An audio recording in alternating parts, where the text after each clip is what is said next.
Hi எல்லாருக்கும் வணக்கங்க. Welcome to Edumatics plus. இன்றைக்கி ஃபஸ்ட் டே ஸ்கூல் ரீஓப்பன் பண்ணியாச்சு. ஸ்டூடெண்ட்ஸ் எல்லாமே அழகாக ஸ்கூலுக்கு போயிட்டாங்க. ஆனால் டீச்சர்ஸ் கவர்மெண்ட் டீச்சர் ஆகணும் அப்படின்னு நினைக்கக்கூடிய நம்மளுடைய டீச்சர்ஸ் எல்லாமே ரொம்ப கஷ்டப்பட்டுட்டு இருக்காங்க. அவங்களுக்கான ஒரு வீடியோவாக தான் நான் இதை போடுறேன்.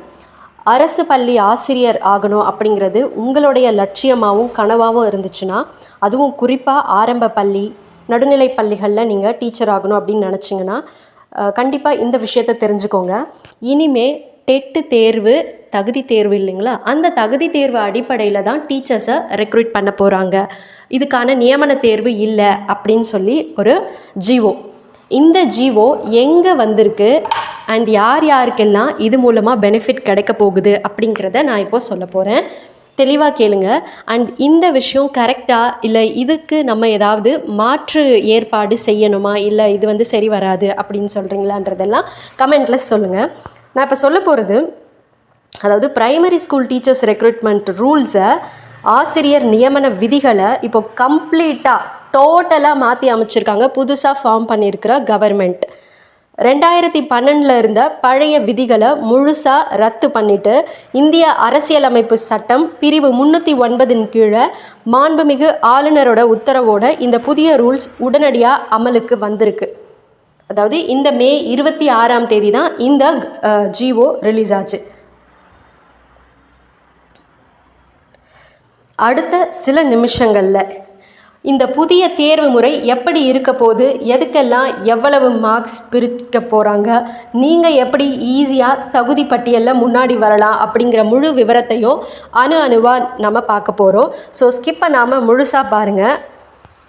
சரி, இப்போ நம்ம விஷயத்துக்கு வருவோம். இந்த புதிய விதிகளின்படி மொத்த செலெக்ஷன் ப்ராசஸையும் வெறும் 55 மதிப்பெண்களுக்கு சுருக்கிட்டாங்க. ஆமாங்க, டோட்டலே வெறும் 55 மார்க்ஸ் தான். இந்த 55க்கு நீங்கள் எடுக்கிற மார்க்கை வச்சு தான் உங்களுடைய அரசு வேலை முடிவாக போகுது. அந்த 55 மார்க்ஸ் எதுக்கெல்லாம் பிரிக்கப்பட்டிருக்குன்னு சொல்லி இந்த ஸ்க்ரீனில் இருக்கிற இந்த டேபிளை பாருங்கள். ஃபஸ்ட்டு டெட்டு தேர்வு, இதுக்கு மட்டும்தான் 30 மார்க்கு. டெட்டு தேர்வுக்கு வெறும் 30 மார்க்கு தான். அடுத்தது மத்தியமிக் அல்லது 10ஆம் வகுப்பு, இதுக்கு வெறும் 5 மதிப்பெண். 12ஆம் வகுப்புக்கு 5 மதிப்பெண். டிஎட், அதாவது டிடிஎட் முடிச்சிருக்காங்க இல்லைங்களா, ஸோ அந்த ஆசிரியர் பயிற்சி தகுதிக்கு ஒரு 5 மார்க்கு. ஸோ லாஸ்ட்டாக ஒரு வைவா வாய்ஸ் இருக்கும், அதாவது இன்டர்வியூ அண்ட் ஆளுமை தேர்வுன்னு சொல்லி இதுக்கு 10 மதிப்பெண்கள். மொத்தமாக கூட்டணுன்னா சரியாக 55 மதிப்பெண் வரும். 30 + 5 + 5 + 5 + 10 மொத்தமாக 55 மார்க்கு. இது எந்த கவர்மெண்ட் ரிலீஸ் பண்ண ஜிஓன்னு பார்த்தீங்கன்னா, இப்போ புதுசாக ஆட்சி அமைச்சிருக்கிற வெஸ்ட் பெங்கால் கவர்மெண்ட்டு தான். இங்கே தான் ரொம்ப பெரிய ஒரு ட்விஸ்ட் இருக்குது. உங்களுடைய 10வது 12வது மார்க்கு வெறும் 5 மார்க்கு தான் கொடுத்துருக்காங்க. ஆனால் நீங்கள் டெட்டு எழுத போகிறீங்க இல்லைங்களா, அந்த தேர்வுக்கு மட்டும் 30 மார்க்ஸ். மொத்த மதிப்பெண்கள் 50% மேலே டெட்டு தேர்வுக்கு தான் சிங்கப்பங்கு அப்படின்னு சொல்லலாம்.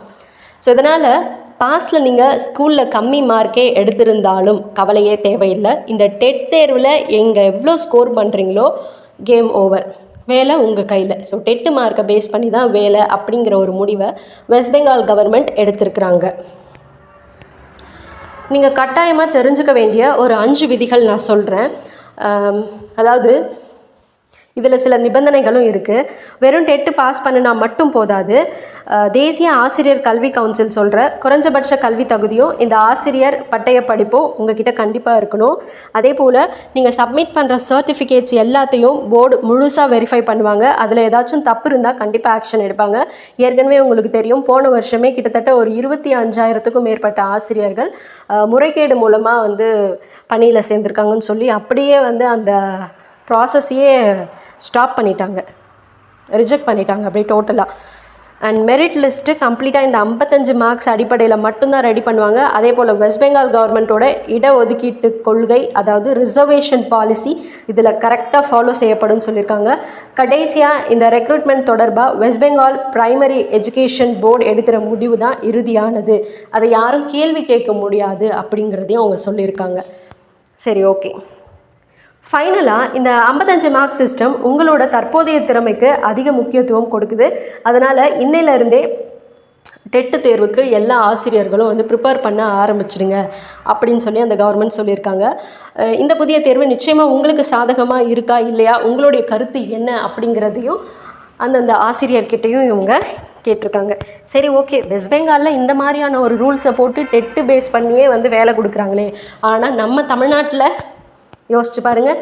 முதல்ல டெட் எக்ஸாம் எழுதணும். டெட் எக்ஸாம் எழுதிட்டு நியமன தேர்வு அந்த காம்படிட்டிவ் எக்ஸாமுக்காக வெயிட் பண்ணோம். அதுவும் உடனே வைப்பாங்களான்னு கேட்டால் 10 வருஷம் கழித்து வைப்பாங்க. போன 2013 டெட் எழுதினவங்க எல்லாம் 2024 தான் இந்த எஸ்ஜிடி எக்ஸாம் எழுதினாங்க. என்ன கொடுமை இது! ஒரு காம்படிட்டிவ் எக்ஸாம் எழுதுறதுக்கு 10 வருஷம் 12 வருஷம் வெயிட் பண்ணுமா? அவ்வளோ வெயிட் பண்ணி எப்படி நம்ம எப்போ வேலைக்கு போய் எவ்வளோ நாள் நம்மளுக்கு சர்வீஸ் இருக்குன்னு நினைக்கிறீங்க?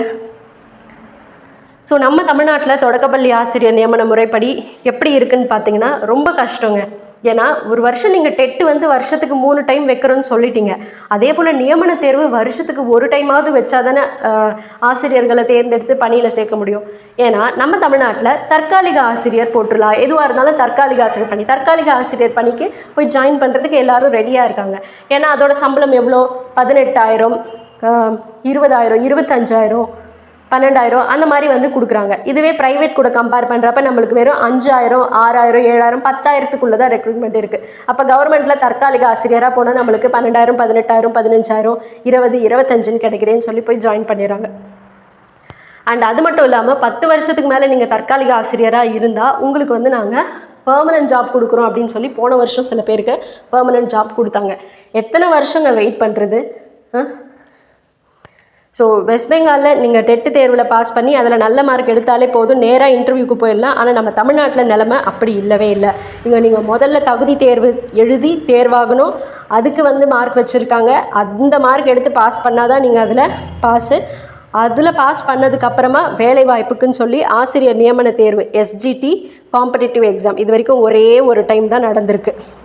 அதுலேயும் ஒரு 2000 சில்லற ஆசிரியர்களை மட்டும்தான் ரெக்ரூட் பண்ணியிருக்காங்க. ஸோ வெஸ்ட் பெங்காலில் அவங்க கொண்டு வந்திருக்கிற அந்த சிஸ்டம் ரொம்ப விசித்திரமானது தான். அங்கே டெட்டு மார்க்குக்கு 30 தான் டெட்டுக்கு. அப்புறம் உங்களுடைய 10வது 12வது ஆசிரியர் பயிற்சி படிப்புக்கு அப்படின்னு சொல்லி ஒரு 5 கடைசியாக இன்டர்வியூக்கு மதிப்பெண் வச்சுருக்காங்க. ஆனால் நம்ம தமிழ்நாட்டில் அந்த மாதிரி இன்டர்வியூக்கெலாம் கிடையாது. ஏன் அப்படின்னு பார்த்தோன்னா, சப்போஸ் இன்டர்வியூ வச்சா அந்த இடத்துல முறைகேடுகள் நடக்கும். அந்த இடத்துல வந்து ஆளுமைகள் என்ன பண்ணுவாங்கன்னா, அவங்களுக்கு தெரிஞ்சவங்களுக்கு ஏதாவது பணம் கொடுத்து அந்த மாதிரி ஏதாவது ஒரு ஃபேவர் வந்து நடக்கும், ஃபேவரட்டிசம் நடக்கும். ஸோ அதனால் அது வந்து தேவையில்லை. அவங்களுக்கு வந்து இன்டர்வியூலாம் வேணாம், மார்க் வந்து எவ்வளோ ஸ்கோர் பண்ணுறாங்களோ அந்த மார்க்கை பேஸ் பண்ணியே போஸ்டிங் போட்டுடலாம் அப்படின்னு சொல்லியிருக்காங்க. இங்கே மேபி முறைகேடுகள் நடக்கிறதுக்கான வாய்ப்புகள் இருக்குது. நடக்கும்னு சொல்ல வரல, நடக்கிறதுக்கான வாய்ப்புகள் இருக்குது. ஸோ ஓகே, இப்போது இந்த 2 முறை நம்ம தமிழ்நாட்டிலையும் வெஸ்ட் பெங்காலையும் எப்படி இருக்குதுன்னு நான் சொல்லிட்டேன். அண்ட் புதுசாக இவங்க ஜிஓ ரிலீஸ் பண்ணதையும் நான் உங்ககிட்ட காமிச்சிட்டேன். இப்போ எந்த மெத்தட் உங்களுக்கு பெஸ்ட்டுன்னு தோணுது? வெஸ்ட் பெங்கால் மாதிரி நமக்கும் டெட் எக்ஸாம் வச்சுட்டு இந்த மாதிரி வெயிட்டேஜ் எல்லாம் கொடுத்து ஆட்களை வந்து தேர்வு செஞ்சிடலாமா? இல்லை டெட் எக்ஸாம் எழுதிட்டு காம்படிட்டிவ் எக்ஸாம் எழுதியே போயிடலாம், ஆனால் காம்படிட்டிவ் எக்ஸாம் வருஷம் வைங்க அப்படின்னு சொல்கிறீங்களா? உங்களுடைய ஒப்பீனியன் என்ன அப்படிங்கிறத கமெண்ட் பண்ணுங்கள். எப்படி பார்த்தாலும் 2 மாநிலத்தோட நோக்கமும் ஒன்று தான். தகுதியான திறமையான ஆசிரியர்களை பள்ளிக்கு கொண்டு வரணும் அப்படின்னு நினைக்கிறாங்க. ஆனால் அதுக்கான டைமிங்கை வந்து அவங்க பிக்கப் பண்ண மாட்டாங்க. வேகமாக துரிதமாக வந்து செயல்பட மாட்டாங்க. அதாவது டெட் எக்ஸாம் வச்சுட்டிங்க, காம்படிட்டிவ் எக்ஸாம் பாஸ் பண்ணால் தான் போஸ்டிங்னு சொல்லிட்டீங்க.